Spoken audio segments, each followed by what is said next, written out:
Halo, Assalamualaikum warahmatullahi wabarakatuh. Selamat sore Om dan Tante. Wah, udah banyak banget nih ya yang online ya. Kali ini jumpa lagi di acara webinar komunitas Bukalapak. Untuk materi sore ini saya akan sedikit menceritakan apa aja sih yang sudah saya raih di 2018. Simak videonya.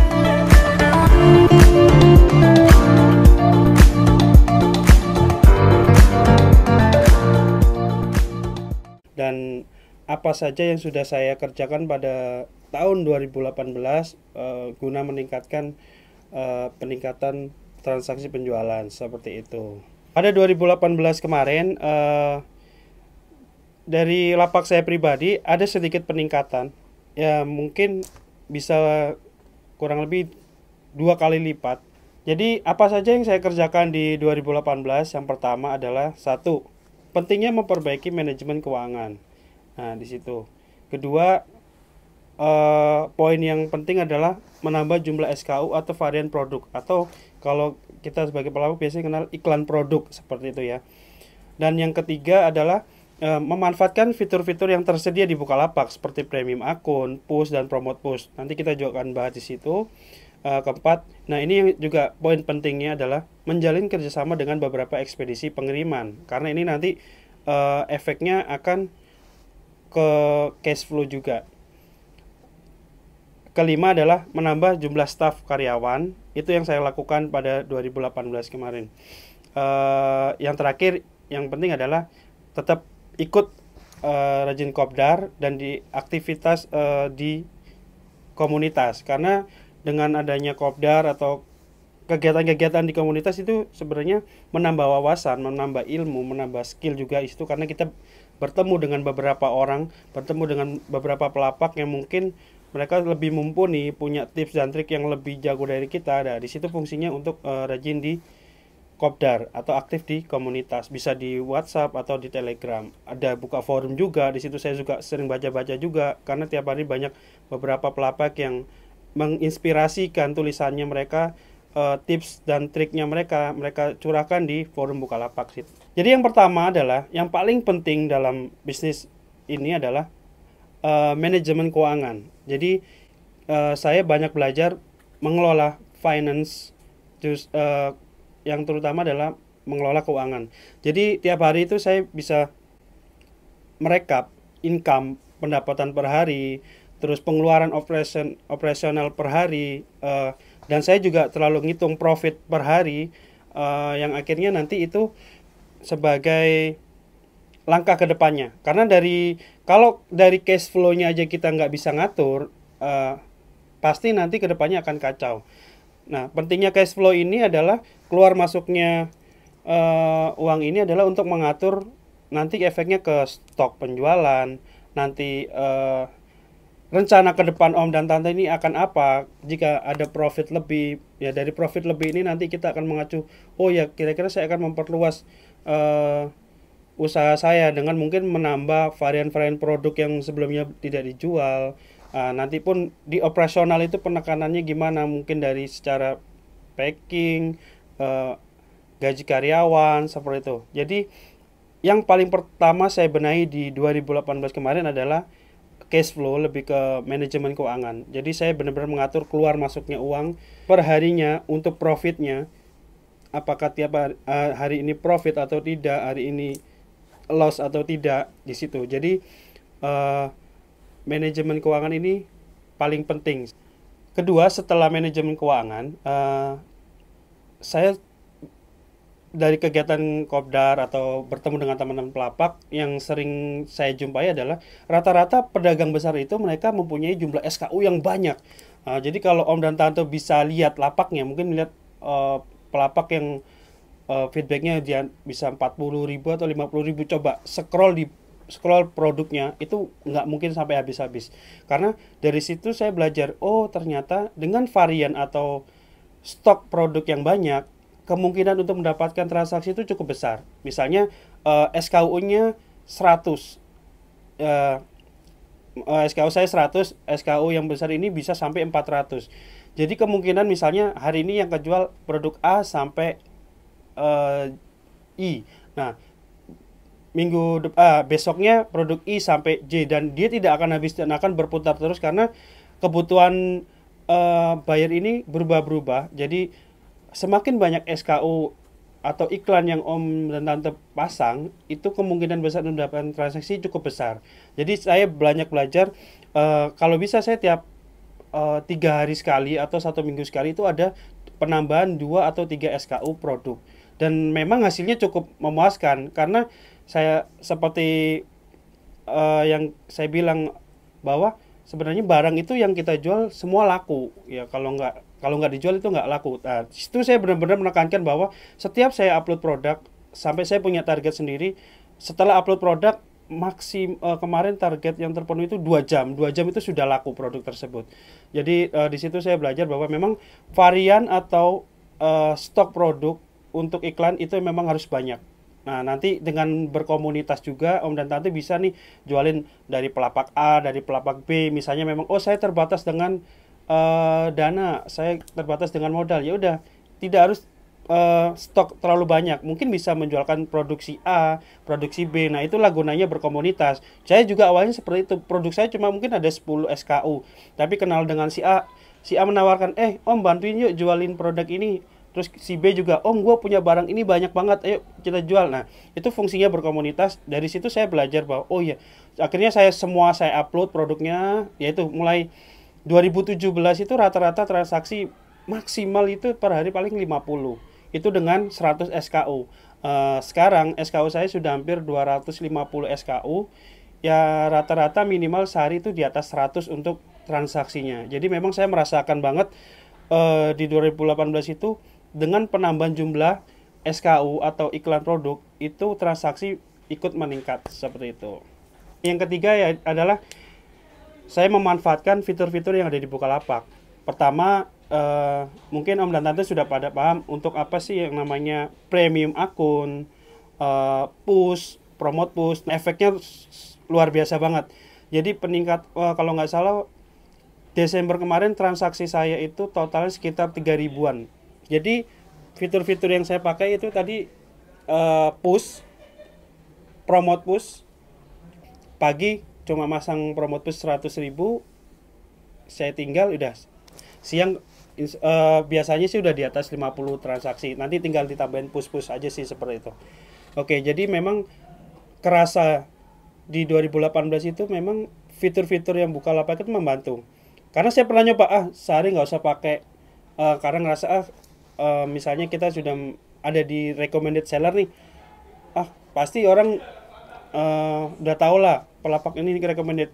Tapi belum tentu ketika kita tidak menggunakan fitur promosi, ya transaksi juga tidak akan bertambah karena memang persaingannya saat ini sudah cukup banyak gitu, pelapak-pelapaknya juga sudah cukup banyak. Jadi memang dengan fitur-fitur ini yang bisa meningkatkan penjualan kita seperti itu. Poin yang keempat adalah bekerja sama dengan ekspedisi. Nah, ini penting karena hampir 2 atau 3 kali ya pindah agen karena memang dari personilnya yang kurang mumpuni atau tidak bisa diajak kerjasama, mulai dari jam pick up-nya, terus kemudian nanti kalau ada kendala pada saat pengiriman.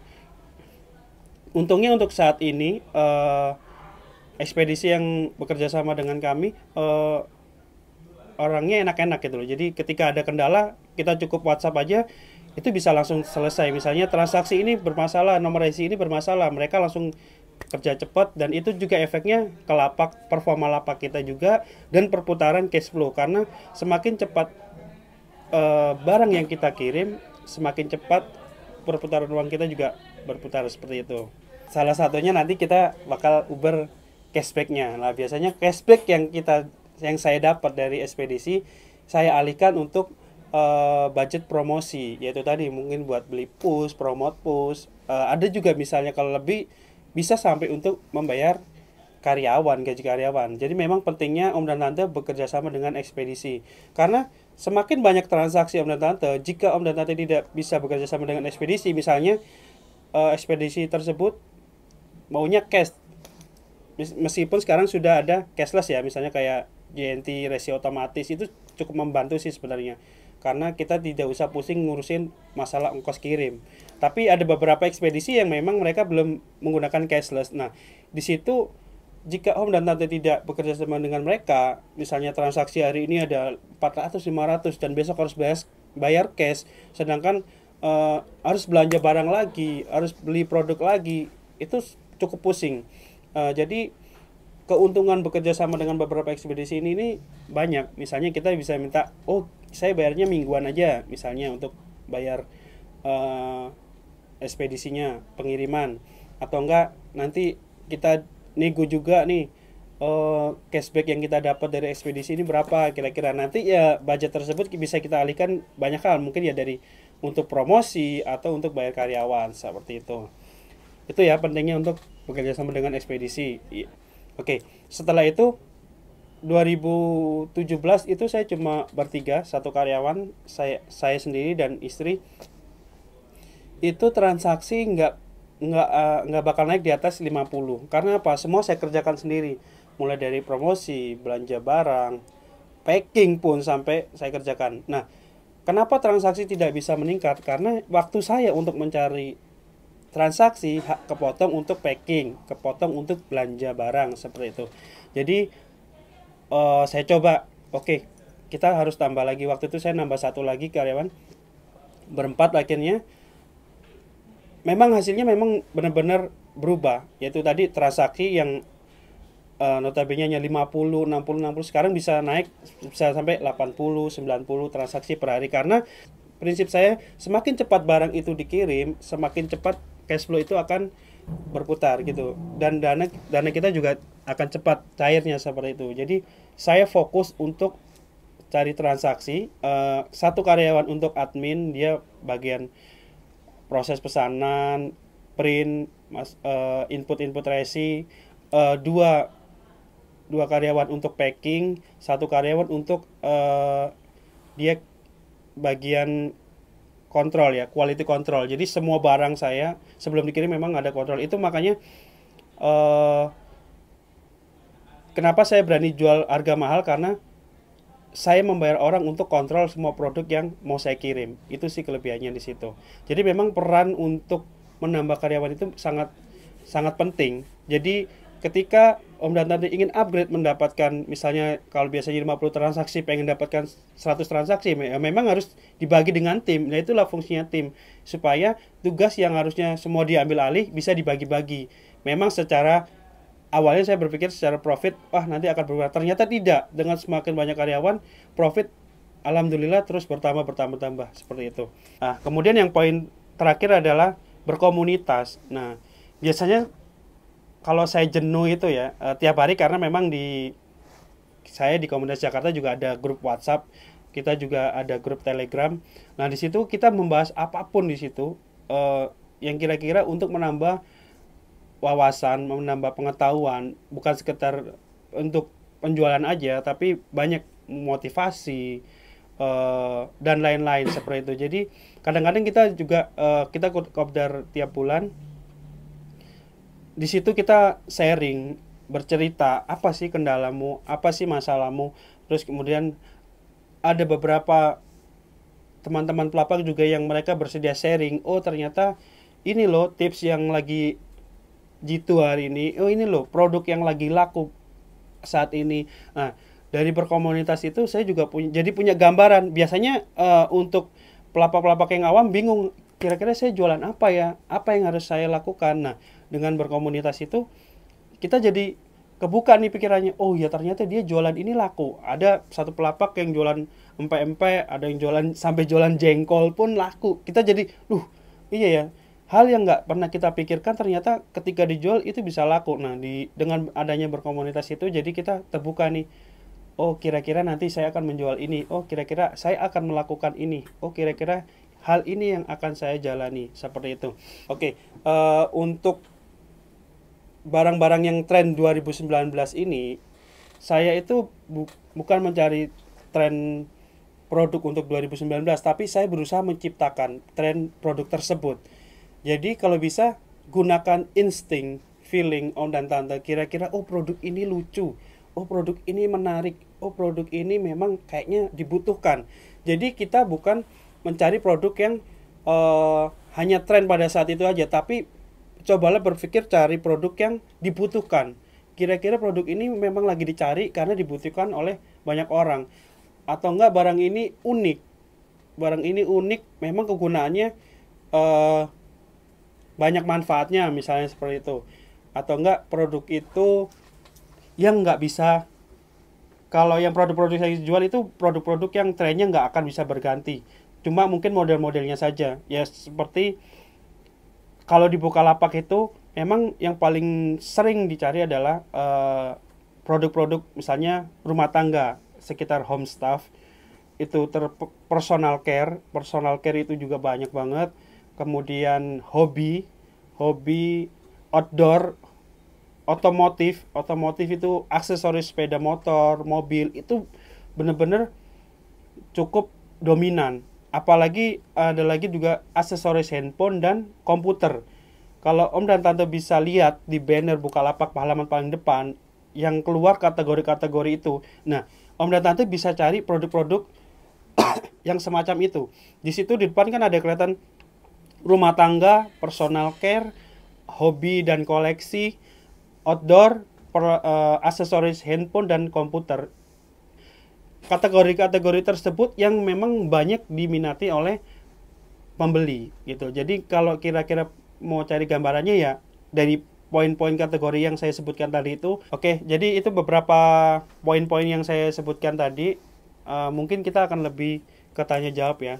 Sony, ini ada Om Sony. Tentang SKU, saya belum paham bagaimana memakainya. Sebenarnya kalau SKU itu kan sebenarnya nomor produk aja. Jadi lebih memudahkan nanti dari tim admin pada saat print, dan kemudian tim untuk packing, dia berdasarkan mencari produknya berdasarkan SKU yang muncul di print-printan itu aja. Jadi SKU fungsinya sebenarnya untuk nama produk, memudahkan untuk menemukan supaya barang itu tidak tertukar seperti itu. Dan nanti SKU juga berpengaruh pada stock of name Om dan Om Sony misalnya ya. Kalau saya memang 1 bulan sekali memang ada stock of name. Jadi melihat keluar masuknya barang, nanti ada barang cacat, barang retur dan sebagainya, nanti itu fungsinya dari SKU itu. Tante Siti Rahmawati, bagaimana cara menaikkan traffic jika baru buka toko? Ya, caranya itu tadi menggunakan fitur-fitur yang di Bukalapak. Pertama yang harus diperhatikan sama seperti Om Muki tadi, bikin produk harus diperhatikan judul iklannya, foto produknya yang menarik. Kemudian Tante bisa menggunakan promote push atau enggak push. Minimal kalau Tante Siti sudah mulai bisa menggunakan premium akun, minimal premium akun lah. Jadi di situ memang nanti secara promote push-nya akan diprioritaskan. Seperti itu. Jadi sebelum menggunakan fitur perbanyak SKU, sebelum perbanyak SKU harus diperhatikan adalah penggunaan pemilihan kata judul iklan dan foto produknya. Kategori produknya apa? Habis itu setelah itu sudah bagus baru menggunakan fitur-fitur Bukalapak yaitu dengan promote push. Jangan sampai bikin iklan asal-asalan kemudian promote push, itu yang tidak akan menghasilkan. Kadang-kadang banyak orang yang kecewa, wah saya sudah menggunakan promote push, tapi tidak menghasilkan. Nah, kesalahannya memang ada di situ. Mereka berharap mereka berpikir bahwa sudah upload iklan pakai promote push pasti laku. Tidak juga, karena memang ada poin-poin yang harus diperhatikan, yaitu tadi judul iklan, foto produk, deskripsi produknya juga yang menarik seperti apa. Itu bisa dipelajari untuk yang baru-baru nanti di hari Rebu bersama Tante Wana ya. Itu ada webinar yang khusus pelapak baru. Sekian dari saya. Semoga apa yang saya sampaikan bisa jadi motivasi Om dan Tante. Lebih kurangnya saya minta maaf jika ada kekurangan. Sampai jumpa di webinar berikutnya. Assalamualaikum warahmatullahi wabarakatuh. Buka aja Bukalapak.